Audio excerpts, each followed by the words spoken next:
Well, hey artists, as you can see, I might be a little crazy about stenciling. It's perfect to add a little bit of texture to your mixed media projects. I got piles and piles of these.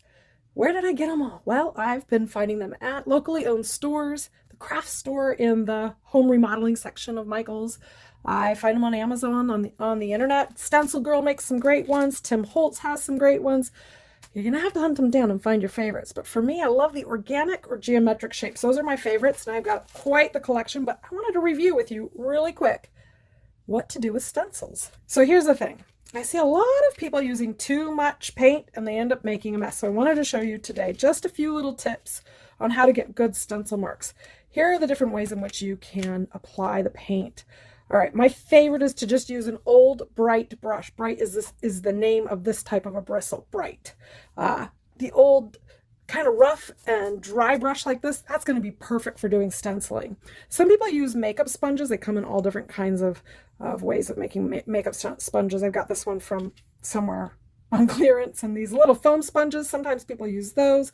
Also, there are stencil brushes, round with a very flat tip, specifically for stenciling. These also work really well, but you know, you don't have to go buy anything. If you just have an old brush, any old brush would probably do just fine. Here's my tip for doing it and having it turn out right. First and foremost, make sure your brush is dry, because we don't want this to all bleed underneath. So if it's dry, and I just brush a little bit here, you can see I'm just getting a little on here, and then I'm going to gently dust over it. Think of it as just kind of dry brushing it on here and feathering it out. I'm not going all to the ends of my stencil, because if I do that, I'm going to show you what happens. If I go right up to my edges with lots of paint and then I pull this off, what's going to happen is I have this hard edge on my page, and that doesn't look natural. That looks very much constructed, but this edge here is nice and soft and feathered out.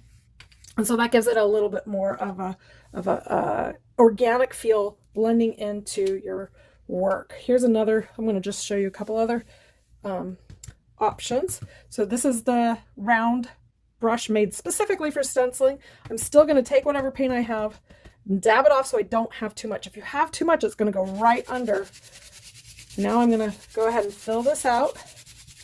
And we're going to get to a point where we're like, all right, I don't want it to make this square, this rectangle on here, right? And I want to fill in more space. And I also have to be careful too, because you know, I'm going to run out of paint here, but you know what? That's when I get those best feathery marks.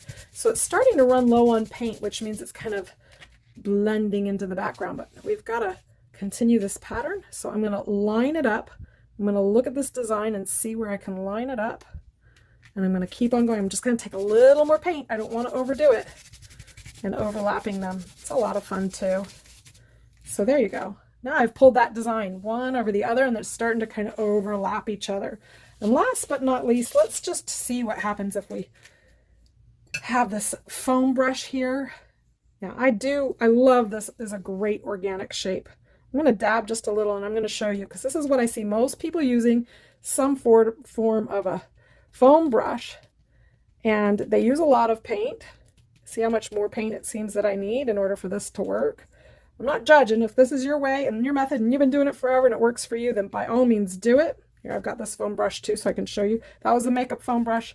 This is the cheapy craft foam brush. I don't have as much control over it.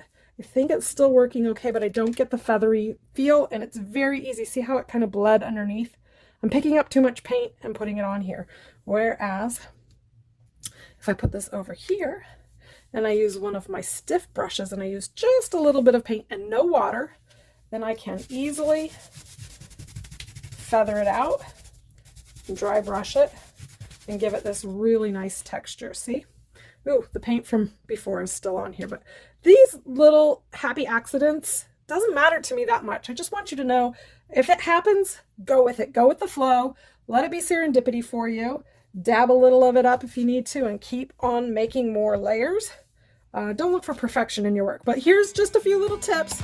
Use your old brushes, and you're going to have a just fine time making some stencil marks.